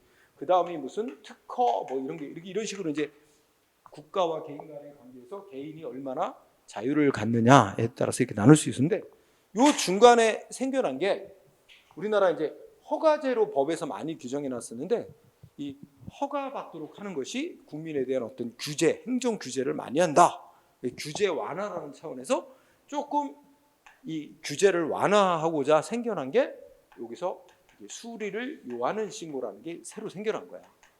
그래서 신고는 그냥 신고서만 갖다 내면 뭐만 봐? 기재사항 썼나? 구비서류 갖췄나? 요거만 보고 그냥 끝나는 거야. 근데 허가는 허가해 주세요 하고 영업허가 신청 내면 신청서 검토 허가해 줄 건가 말 것인가 여러 가지 공익도 고려하고 해서 내용까지 다 심사한 후 허가.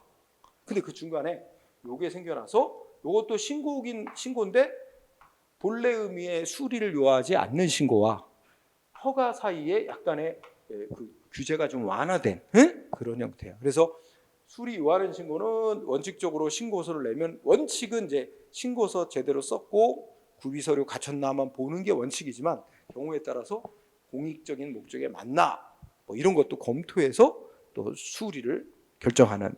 그래서 어떤 때는 허가 비슷하고 어떤 때는 또 신고와 비슷하기도 한 어중간한 형태라는 게 새로 생겨났어요. 자 어쨌든 자 수리를 요하지 않는 신고 자기완결적 신고라고도 하며 이게 원래의 신고다. 뜻 뭐만 하면 되는 거야? 행정기관에게 신고하도록 된 사항 요건 갖춰서 신고서만 제출하면 그래서 일정한 사항만 통지하면 신고 의무 다한 게 되는 거야. 응? 그러니까 뭐가 필요 없어? 행정기관에 무슨 별도의 검토가 필요 없는 거지. 응? 자, 뜻. 동그라미 2번에 보면 이런 것들이 판결로 나온 거야. 이게 수리가 필요 없는 신고다. 응? 신고 사항이라고 쭉 나온 것들이 건축법상의 건축 신고, 건축물의 용도 변경 신고, 무슨 체육시설 영업한다고 당구장 영업 신고, 골프장 이용료 변경 신고, 의원 개설 신고 뭐 등등 쭉 나옵니다. 응? 여기서 외우지 마세요. 어차피 판례에 다 들어 있어요. 응? 그다음에 3번 중요. 현재 우리나라 행정절차법 40조는 신고 절차에 대해서 규정을 해놨어요. 그런데 무슨 신고만 규정을 해놨다고? 수리를 요하지 않는 신고만 규정을 두고 있다. 그 중요 동그라미 3번. 그래서 그 밑에 행정절차법 40조 드러났죠? 한번 읽어볼 필요가 있다. 거기 보면 법에서 행정기관의 일정한 사항을 통지만 하면 의무가 끝나는 신고를 규정하고 있는 경우를 정해놓은 거야. 응? 이게 바로 행정기관의 일정한 사항만 통지하면 신고 의무 끝나는 신고가 바로 수리를 요하지 않는 신고지. 응? 이렇게 법에서 수리를 요하지 않는 신고를 정해놓은 경우에 밑에 내려오면 2항 다섯째 줄에 이때 신고서에 기재사항에 흠이 없고 응? 필요한 사항 다 구비서류가 다 첨부되어 있고 기타 법이 정한 형식적 요건을 다 갖췄다면 어떻게 돼? 언제 신고가 끝난 거로 봐? 행정기관에 신고서가 접수된 때. 응? 여기 중요한 말이야. 끝에 신고서가 접수기간에 도달된 때 신고 의무 끝. 응? 여러분들 출생신고, 사망신고 제때 안 하면 처벌받아요. 과태료 몇만 원씩 물어요. 늦으면 늦을수록 액수가 커져요. 응? 자, 그래서 다시 3번 우리나라 현행 행정절차법은 신고를 규정을 하고 있는데 수리 요하지 않는 신고에 대해서만 규정을 두고 있다. 반대로 얘기하면 수리 요하는 신고는 규정을 안 두고 있다는 거예요. 자, 그러면 요건 및 효과 둘로 나눴어. 1번 적법한 신고가 된 경우 수리 요하지 않는 신고사항인데 요건 갖춘 적법한 신고서가 제출되면 기억번 두 번째 줄 행정기관이 수리를 해주든 안 해주든 응?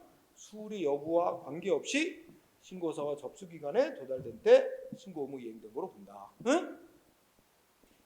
이때 행정기관이 봐야 될 건 뭐죠? 기재사항 다 썼나? 구비서류 갖췄나? 이런 형식적 요건만 갖췄는지 보는 거지. 따라서 신고한 사항 내용이 진실한 거냐 아닌 거냐는 안 봅니다. 응? 예를 들어서 어떤 여자가 출생신고를 했어. 근데 남의 애를 지가 낳은 애라고 출생신고해서 기재사항 다 쓰고 뭐 구비서로 갖췄고 냈어. 병원에서 그냥 낳았다고. 그러면 담당 공무원이 얘가 진짜 이 사람 애 맞나 이것까지 다 검토해 봐야 돼? 그럴 의무는 없는 거지. 그냥 쓴 거 보고 기상 썼고 구비서로 갖춰져 있으면 출생신고 받아주는 거야. 응? 신고 끝난 거죠. 그래서 기억번 첫 번째는 두 번째 수리 여부에 상관없이 응? 접수기간에 신고서가 도달된 때 신고 의무 끝난 거가 되는 거고 두 번째 포인트는 넷째 줄 그 신고사항이 진실함이 입증될 필요가 없습니다. 응? 내용적으로 그 다음에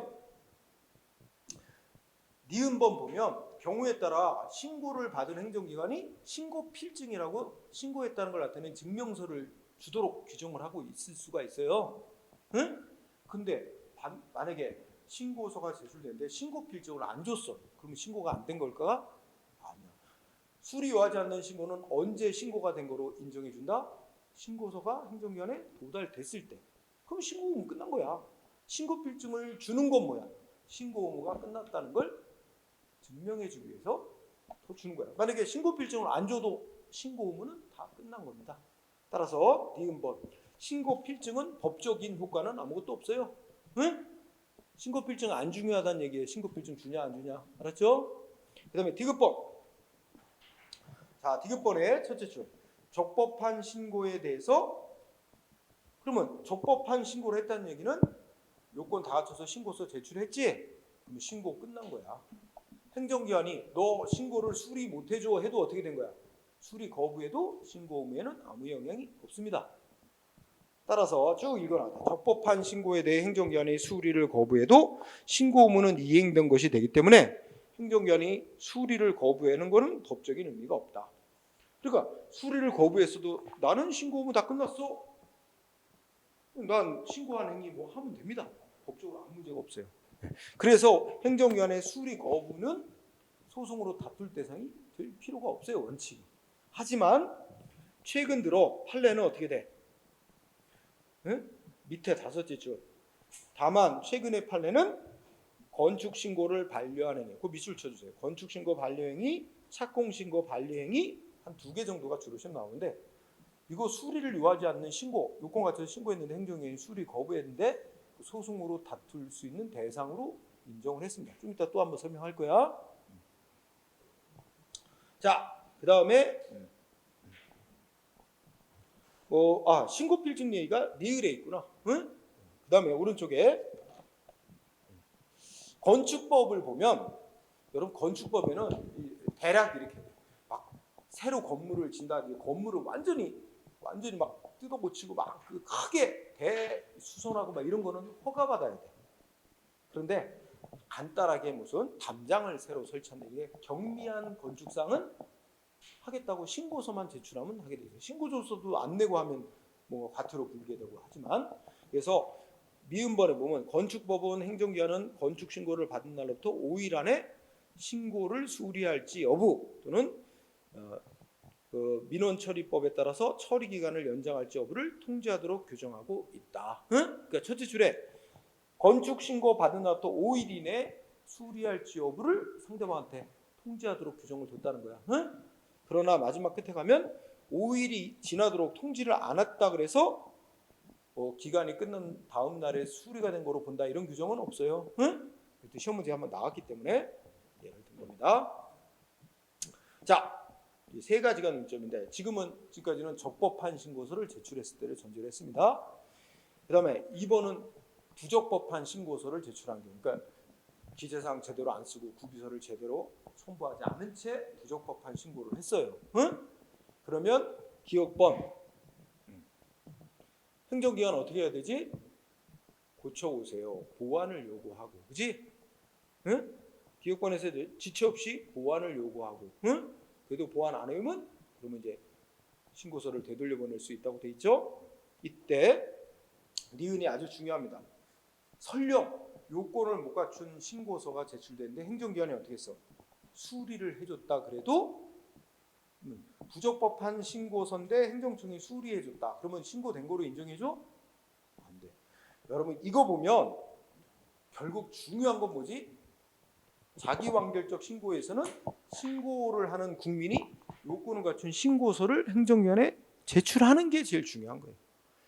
응? 그럼 제출한 시점에 행정기관이 수리를 못 해준다고 해도 제출하면 신고 의무 끝난 거야. 응?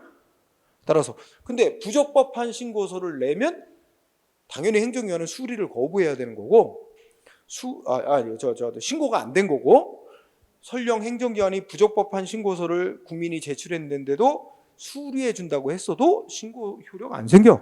그래서 중요하다. 부적법한 신고의 경우 니은번, 설령 부적법한 신고를 행정기관이 수리를 해줬다 해도 신고 의무 이행된 게 아닙니다. 응? 근데 행정기관이 수리를 해줬다고 해서 나는 이 행위를 해도 돼 하고 하면, 만약 영업 같은 걸 하면 그런 무신고 영업이 돼서 처벌 대상이 됩니다. 응? 니은번 잘 이해해야 돼요. 그 다음에 또 동그라미 3번, 다른 법에 저촉이 되는 경우. 예를 들면 대표적인 예로 당구장을 영업하려는 사람이 있지. 그러면 체육시설 설치 및 운영에 관한 법률에 보면 당구장 영업하려면 뭐뭐 신고서에다 기재사항 써서 행정위원회 당구장 하겠다고 신고서만 제출하면 끝난 거야. 영업하면 돼. 근데 당구장을 어디서 애들 초중고등학교 학교 앞에서 하려고 그래. 학교 앞에 200m 이내에서. 이거 원래 법이 금지하고 있어요. 그럼 어떻게 돼? 학교 부근이 아니면 그냥 체육시설 이 법에 따라서 요건 같은 신고서만 내면 끝나고 영업하면 되는데, 학교 앞에서 하면 학교 이거 아니지. 그대로 유효야. 혼자 단독으로 했어도. 이렇게 우리 행정법은 특별하게 미성년자 같은 보호자의 동의 없으면 유효한 행위를 못하는 행위 무능력자가 단독으로 하는 행위도 그대로 유효한 것을 하는 예가 있다는 거죠. 응? 이런 규정이 없으면 입법과 마찬가지로 언제든 취소할 수 있도록 합니다. 응? 응? 자, 그 다음에 그러니까 여기서 의사능력, 행위능력 두 가지. 두 번째는 대리, 아주 간단합니다. 대리라는 말 뜻하면 의미가 어느 정도 떠오르지? 다른 사람의 권리를 대신 행사하는 거야. 응? 그러면 우리 생각해보자. 대표적인 예로 우리가 투표하는 권리, 응? 대신시킬 수 있어? 투표행위를 대신하게 할 수 없지. 본인만이 할 수 있는 거지. 그러니까 이건 법으로다가 대리 투표하는 거 금지. 근데 여러분들이 응시원서 제출하고 건축허가 내가 건축 허가를 받아서 건물을 지으려고 하는데 야 바빠서 허가 신청서를 제출하러 못 가. 네.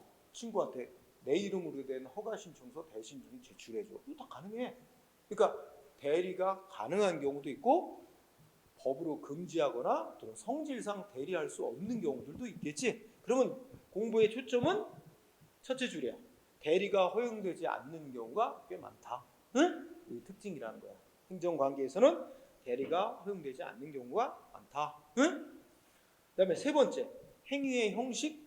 개인끼리 하는 행위는 뭐 자유롭지만 방식이, 행정기관에 하는 행위는 수많은 국민들이 다 같은 유형의 행위를 신청하면 일단 딱 정형화 시켜놓지, 똑같은 양식으로. 그래서 행위의 형식 반드시 그런 거는 아니지만 일정한 형식을 갖춰서 하도록 문서로 형식을 하도록 하는 경우가 대부분 많다. 뭐 특별한 건 없어요. 그러면서 밑에 법조문도 그냥 읽고 지나가.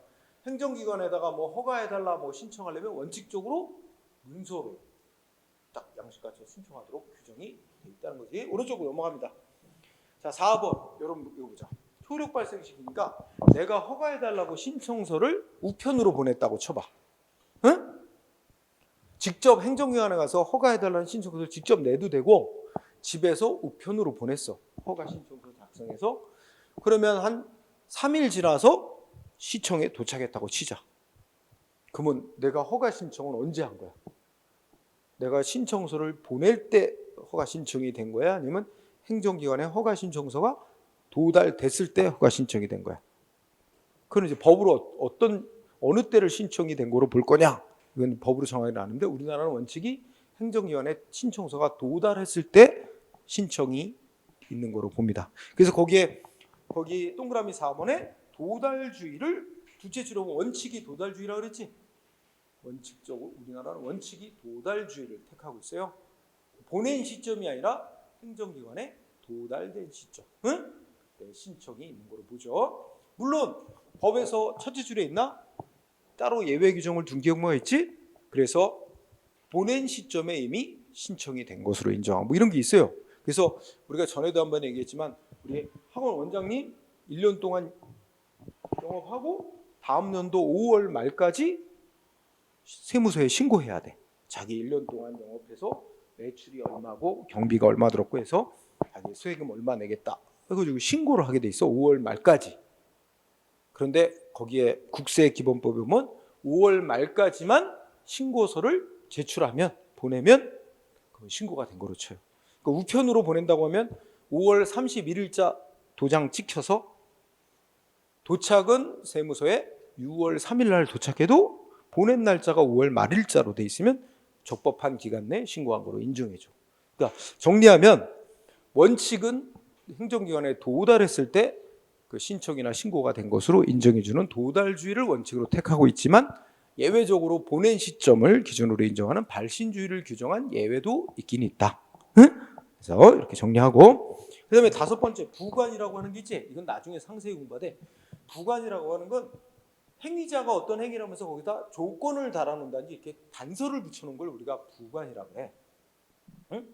그래서 이 부관은 조건을 달아놓는다든지 또는 우리 어렸을 때 그랬지. 엄마가 뭐 사달라고 주려면 엄마가 다음 시험에서 90점 맞아오면 사줄게. 아직 안 사주고 조건을 달아놨어요. 90점 맞아오는 걸 조건으로 한다. 응? 그러면 너 사주겠다. 이런 게 이제 그 90점 맞아오면 하는 이게 조건을 붙인 건데 이런 거를 이제 학문적으로 조건 또 무슨 기한 뭐 상대방한테 의무 덧붙이고 막 이런 거 주된 행위라면서 거기다 단서 달아놓은 거 이걸 통틀어 부관이라 그래. 응? 그러면 이거 가능한가 보자면 개인이 예를 들어서 자 요새는 뭐 혼인신고도 잘 안 하고 산다 그러는데 그지? 결혼을 했어. 그래서 행정위원회 혼인신고서를 제출.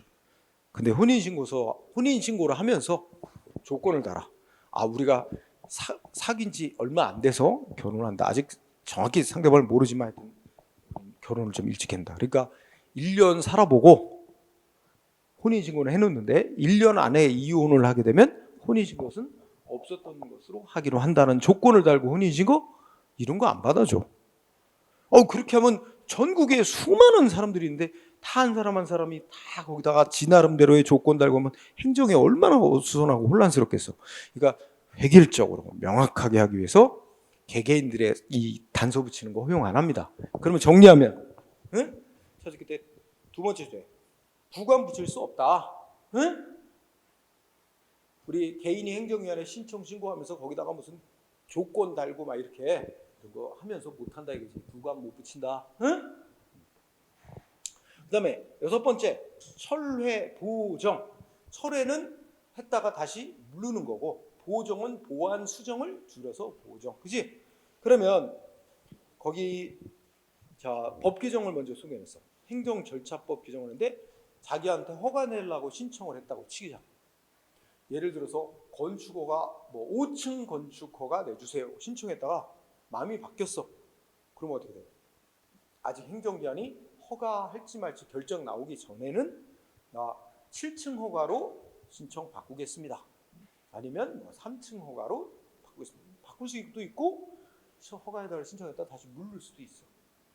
그게 시간이 언제까지야? 행정기관이 결정이 내려지기 전까지라는 거야. 그래서 거기도 이거 봐. 신청한 국민은 처분, 예를 들어 허가 신청했는데 허가 결정이 나오기 전까지는 개인이 자기가 신청한 내용을 보완, 변경하거나 취하할 수 있다. 응?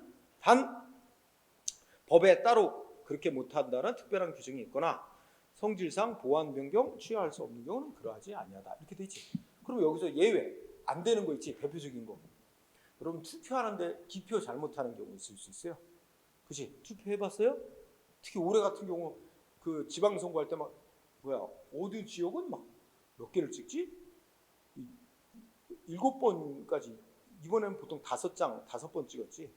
근데 막 7번 도장을 찍어야 되나? 이게 혼란스러운 경우도 많아. 그리고 찍다 보면 내가 3번을 찍으려고 그랬는데 4번의 도장이 잘못 찍어진 경우도 있고, 그지? 4번 후보자에게. 그럼 어떻게 해? 나 이거 고치게 투표용지 다시 주세요. 잘못 찍었어요. 안 돼요. 그럼 끝이야. 응? 그래서 어떤 분은 갖고 나와서 이거 잘못 찍었는데 바꿔주세요. 안 된다고. 응? 그리고 자기가 갖고 나와서 막 보여주면서 내가 4번 찍으려고 했는데 이 잘못 표시됐어요. 이거 다 보여줬지? 보여. 그치?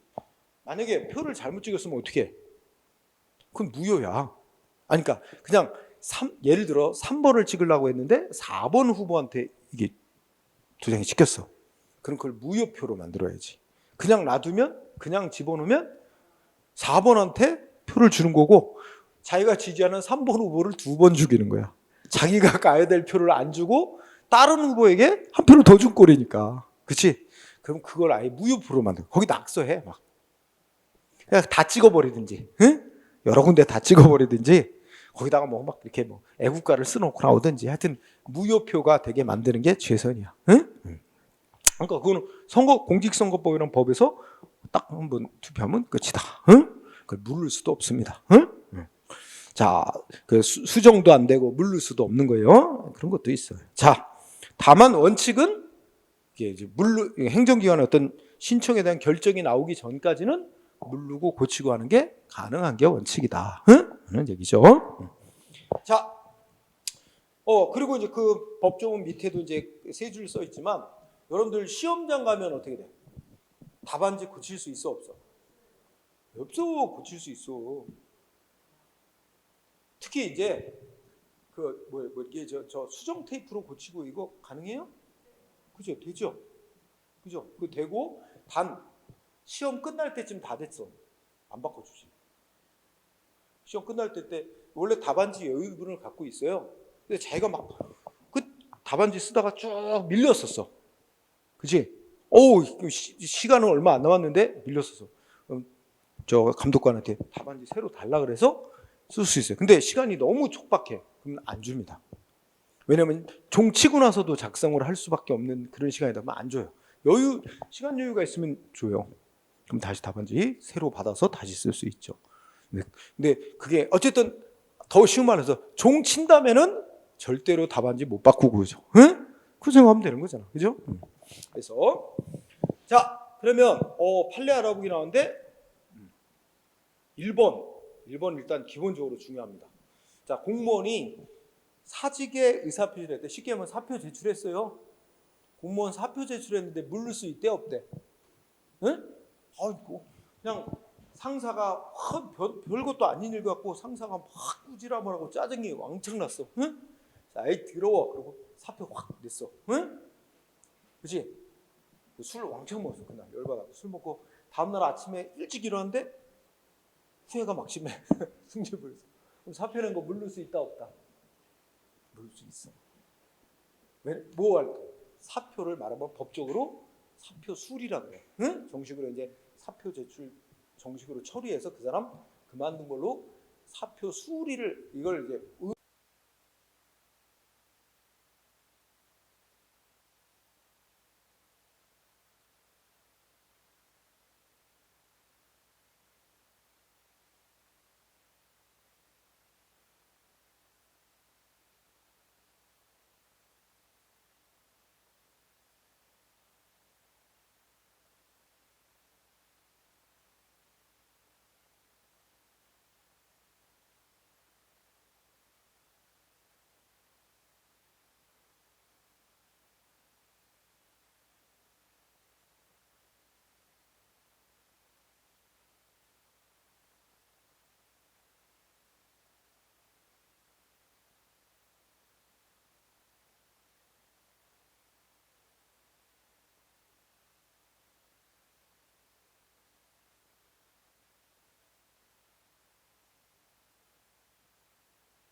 있고 부당이득은 의의 동그라미 1번 보면 법률상 원인 없이, 그러니까 쉽게 말하면 아무런 법적 원인 없이 얻은 이득을 부당이득이라 그래. 응? 가장 쉬운 예가 아까도 잠깐 나왔지만 누가 입금을 잘못해서 내 통장에 돈이 들어왔어. 그럼 나는 그 돈을 가질 아무런 법적 권리가 없어. 아무런 법적 원인 없이 내가 이득을 얻고 있는 거야. 내 통장에 들어와 있는 돈은. 응? 그럼 원래 임자에게 반환해 주는 것이 공평에 맞는 거지. 그래서 민법에서도 당연히 반환할 의무가 있다고 명시됩니다. 자, 그래서 의의 법률상 원인 없이. 예를 보자. 예를 보니까 부당이득의 예. 안 내도 될 세금을 잘못 냈다든지, 응? 또는 내야 될 금액보다 더 많이 납부했다든지, 그 더 많이 납부한 금액이 국가의 부당이득이 되는 거지. 응? 그래서 세금 이런 걸 잘못 납부한 경우. 그 다음에 2번, 국가가 개인 땅을 아무런 권리도 없이, 응? 개인 땅을 도로로 만들어서 다른 사람들 통행로로 제공하는 거야. 원래 개인 땅을 도로로 제공하려면 개인한테 땅을 사서 도로 만들어 국가 땅으로 해가지고 도로로 만들어 제공하든가, 개인하고 계약을 맺어서 적법하게 계약 맺고 개인한테 땅 사용료를 주면서 도로로 쓰든가 해야 되는데, 그런 거 전혀 없이 그냥 개인 땅에다가 도로 만들어갖고 제공하는 거야. 그게 바로 국가가 그러면 도로 땅 이용에 대한 부당한 이득을 얻고 있는 거지. 응? 그 다음에 착오로 개인 땅을 국가 땅으로 편입한 경우라든지.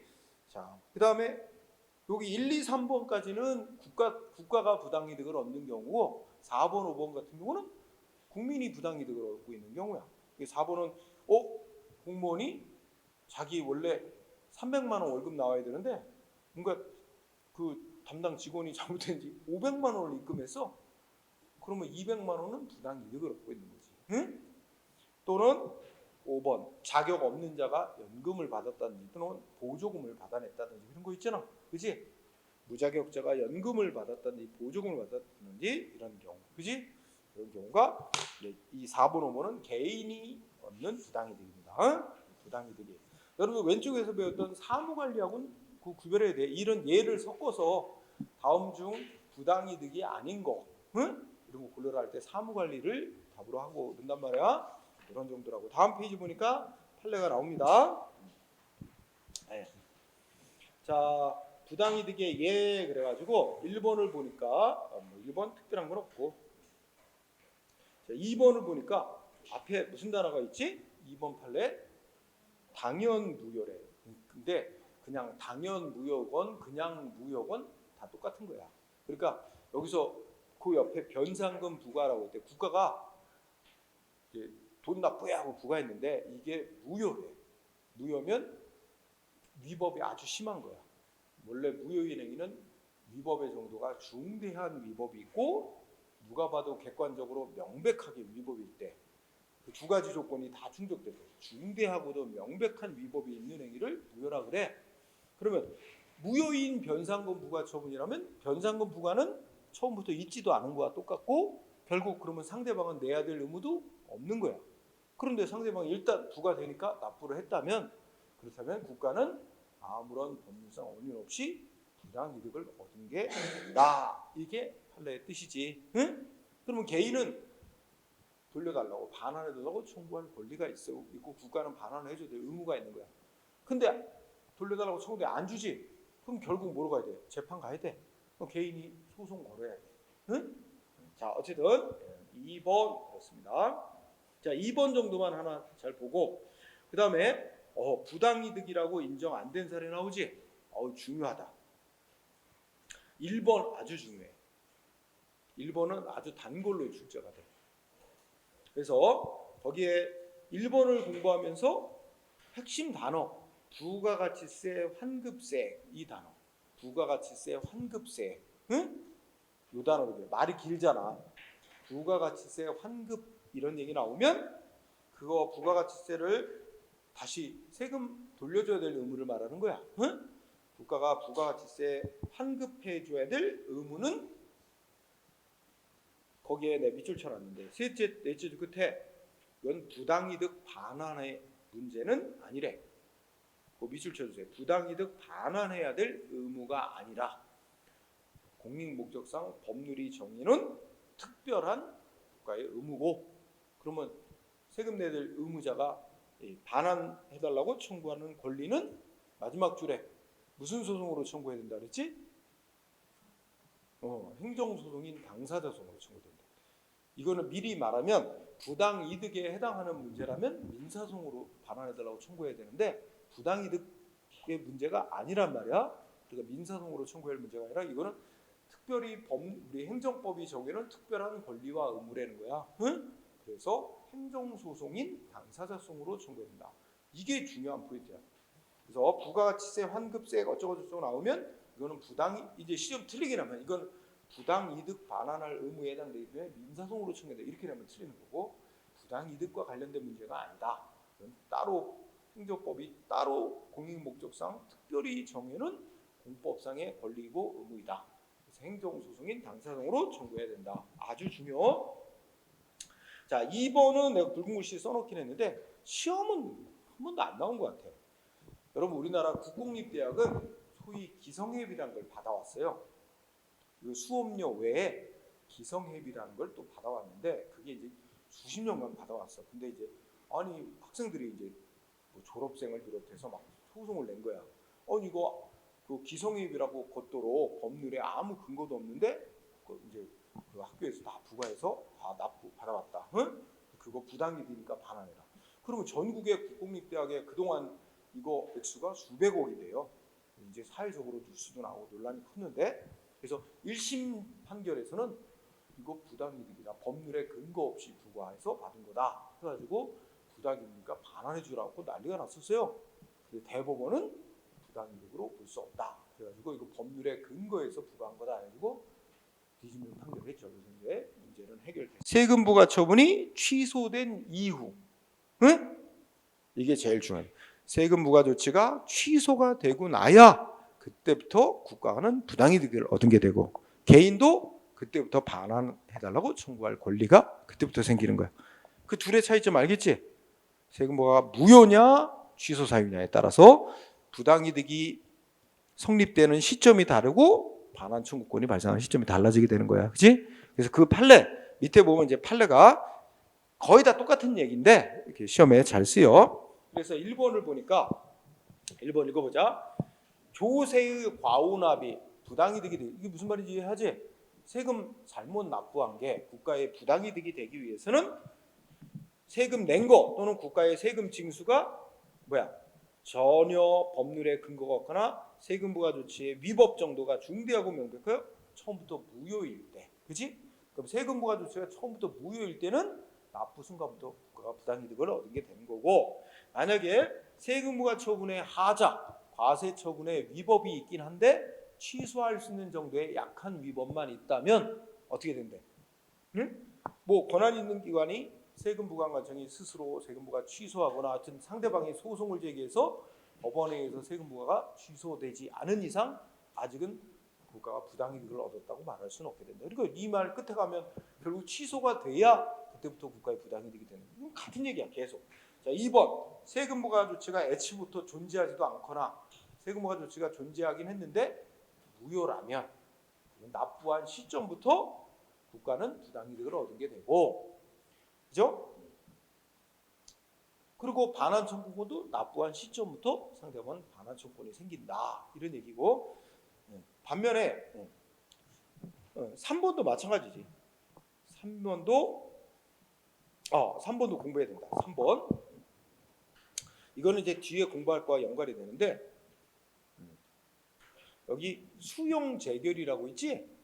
이게 뭐냐면 개인 땅이 있는데 예를 들어서 뭐 한국도로공사가 도로 만드는데 개인 땅 필요하대. 그래갖고 그 땅을 얼마에 팔라고 했는데 내가 땅주인이라면 너무 낮은 가격에 팔라는 거야. 난 응하지 않아. 이랬더니 한국도로공사가 토지수용위원회라고 행정기관이 있어. 거기다가 얘 땅 얼마에 보상금 주고 뺏으면 되는지 결정해달라. 그래가지고 토지수용위원회가 얘 땅 120만 원 주고 강제로 뺏으면 된다. 이게 수용 재개래. 그래갖고 이 도로공사가 120만 원을 주고 뺏어갔어. 응? 그런데 어떻게 됐어? 뒤늦게 어떻게 됐대? 그 내 땅 밑에 뭐가 있었나 뭐야. 내 땅 밑에 막 쓰레기가 막 쌓여 있었단 말이야. 응? 그러니까 뒤늦게 이 땅 밑에 뭐 쓰레기가 묻혀 있는데 이거 뒤늦게 알았다. 120만 원씩이나 주고 땅값 보상금 주고 수용한 거 잘못이다. 이러면서 그 도로공사 측이 이 보상금 다시 반환해달라고 청구한 거야. 근데 여기 보면 토지 수용이라 수용 재결을 내렸는데 그 수용 재결이 설령 위법이 좀 있었더라도 수용 재결이 잘못했다고 취소가 돼야 이게 부당이득이라 해서 보상금 준 거 반환해달라고 청구할 수 있는 거지. 수용 재결이 취소가 되지 않은 이상은 아직 부당이득이 성립이 안 됐으니까 반환 청구가 허용되지 않는다는 겁니다. 응? 그래서 키워드 수용 재결 첫째 끝에 뒤늦게 하자가 발견됐다 하더라도 이 보상금을 지급한 한국도로공사가 그 토지 수용 재결이 위법이었다고 취소 소송을 한다든지 해서 취소 판정을 받지 않은 이상, 응? 그래서 불법 절차를 취하지 않음으로써 그 수용 재결에 대해서 이제 법적으로 확정이 난 거야. 이제 더 이상 그걸 취소할 길이 없게 됐어. 그래서 재결에 대해서 다툴 수 없게 됐다면 그 수용 재결은 취소될 수 없는 상황이 되고, 그렇다면 취소가 돼야 부당이득으로 반환 청구하는데 취소될 수 없는 상황이 됐으니까 반환 청구는 허용되지 않는다는 판이에요. 응? 네. 3번 꼭 알아두세요. 그 다음에 5번 판례도 중시한다. 5번 지난번에 한 것 같기도 하고, 자 5번은 이런 사례고요. 세금 부과가 됐어. 세금 부과 과세 처분자라고 표현하지. 그래서 상대방 납부를 했어. 응? 납부를 해. 그랬다가 소송을 들어갔어. 뭐냐면 세금 부과 한 거 위법이 있으니까 취소 판결 해달라고 취소송을 제기하고, 세금 부과 위법 인정해서 취소 판결 내리면 내가 낸 세금, 납부한 세금 돌려달라고, 이거 국가가 받아갖고 있는 세금은 이제 부당이득이니까 반환해달라는 청구를 합쳐서 같이 했어. 세금 부과 위법이니까 취소해달라, 그리고 내가 낸 세금 반환해달라, 이렇게 행정소송으로 두 개를 판결해달라고 청구한 거야. 합쳐서 청구를 했어. 그런데 1심 법원 판사가 뭐라고 판결했냐면, 열심히 심사하더니 맞아, 세금 부과는 위법이 있다. 그래서 세금 부과 과세 처분 취소한다고 판결을 내렸어요. 그러면 세금 부과는 처음부터 위법이었으니까 없던 일로 취소한다고 판결했으면, 그러면 국가가 받은 세금 부당이득이니까 반환해 주라고 반환 판결을 내려주면 되는데, 이 1심 법원은 반환 판결은 못 내려주겠다는 거야. 그러면서 이유가 뭐냐면, 자기는 일단 세금 부과 위법이라고 취소한다고 판결은 하지만 이게 아직 2심도 남아있고 3심 대법원도 남아있다. 응? 그래서 이게 대법원까지 가서 세금 부과가 위법인지 취소할지 여부가 최종 대법원까지 가서 판결이 나오는 걸 봐야 그래야 반환 판결을 내릴 수 있는 거지. 아직은 모른다. 응? 그러면서 자기는 일단 세금 부과 조치가 위법이라고 취소하는 판결은 내리지만 반환하라고 판결까지는 못 내려주겠다라고 얘기했어. 근데 대법원이 뭐라 그러냐면, 야 1심 법원 너 판결 잘못했어. 네가 이거 세금 부과 취소한다고 판결했으면 그러면 이미 납부한 세금 부당이라고 네 판결 같이 내려도 돼. 이런 거지. 꼭 대법원까지 가서 세금 부과가 취소한다고 확정이 나야만 반환 판결 내릴 수 있는 건 아니다. 응? 그래서 요 5번 판례의 핵심은 셋째 줄. 두 번째 끝에 두 번째 밑줄 쳐놓은데 보면 그 청구가 뭐냐면 반환 청구야. 낸 세금 반환해달라는 청구. 이거 인용이란 건 이제 반환 판결 내릴 수 있으려면 그 소송 절차, 내가 여기 칠판에 쓴 예는 그 1심 재판 절차에서 이 세금 부과 청구는 위법이다, 맞다, 취소한다고 판결하면 충분한 거지. 그럼 반환 판결도 내릴 수 있는 거지. 응? 그 셋째 끝에 보면 그 취소가, 즉 세금 부과 처분의 취소가 확정돼야 되는 건 아니다. 이게 핵심이야. 확정까지 돼야 될 필요. 확정된다는 건 대표적으로 대법원까지 가서, 마지막 재판에 대법원까지 가서 이 세금 부과 취소한다고 확정이 나야만 반환 판결 내릴 수 있는 거 아니다. 1심 법원, 해당 법원 스스로가 세금 부과 위법이었다고 취소하면 그러면 받은 세금 반환해 주라고 같이 판결 내릴 수 있는 거지. 꼭 대법원까지 올라가서 세금 부과 위법이니까 취소한다고 확정이 나야 될 필요는 없다. 이 끝에 확정돼야 하는 것은 아니다. 이게 핵심입니다. 그게 이제 시험 문제라면 확정돼야 한다. 해당 1심 법원에서 취소하는 것만 갖고는 안 되고 대법원까지 가서 확정이 나야만 반환 판결 내릴 수 있다. 이렇게 되면 틀리는 거야. 응? 그거 유의하고. 그 다음에 똑같다. 응? 5번, 판례 6번, 7번 다 똑같은 얘기지. 6번을 보면 아까 당연무효인 변상급, 그지? 읽어. 무효래, 무효. 그럼 납부한 신초부터 국가는 부당이득을 얻은 게 되고 상대방은 납부 신초부터 반환초권이 생긴다. 응? 7번도 그런 얘기야. 세금 부과가 처음부터 무효였다면 그런 얘기고. 그 다음에 8, 9번 요것도 따로 고칠 거. 8번은 우리가 이제 세금 종류 중에 어떤 세금이 있어? 국가가 일방적으로 매기는 세금이 있는가 하면 우리가 이제 소득세 같이 자기 1년 동안 얼마 벌었다 신고, 자기 1년 동안 얼마 벌었고 경비를 얼마 썼고 했으니까 법에 따르면 자기는 소득세를 얼마 납부하면 된다고 자기가 신고, 국가에 신고를 하고 납부하는 세금이 있어요.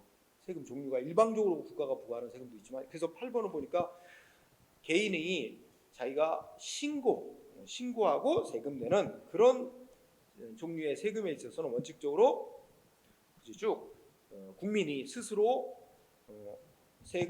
세금액을 정해서 신고하는 행위에서 납세 의무가 구체적으로 확정되고 그 납부의 행위는 신고에 의해서 확정된 구체적 납세 의무로 이행으로 하는 것이며, 지방자치단체는 국가나 지방자치 그와 같은 확정된 세금 조세 채권에 의하여 납부된 세금을 보유하는 것이므로, 자, 요거 밑줄 세금 낼 의무자, 납세 의무자가 자기 소득이 얼마였고 뭐 이런 그 신고, 납세 의무자의 신고 행위가 중대하고 명백한 하자가 있어서 당연 무효라면 모를까?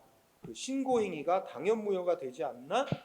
일단 낸 세금, 그 신고하고 낸 세금이 바로 국가에 부당이 되라고 말할 수는 없다. 응? 줄. 그리고 9번도 또 체크해. 9번 조금 어려운 판례인데 여기 보면 무효인 조례래. 무효인 조례 규정. 그러니까 이 조례가 뭐냐면 세금을 부과하도록 한 조례야. 응? 그런데 그 조례라는 인천시가 만든 법, 지방자치단체가 만든 법이 있는데 여기서 이제 세금을 부과하도록 한 거지. 그런데 그 무효인 세금 내도록 한 조례 규정에 따라 또 행정기관은 뭐야?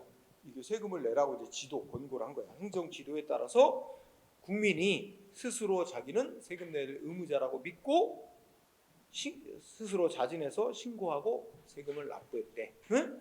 그렇다 하더라도 결론은 그 신고한 행위가 무효는 아니라. 결론은 그거야. 응?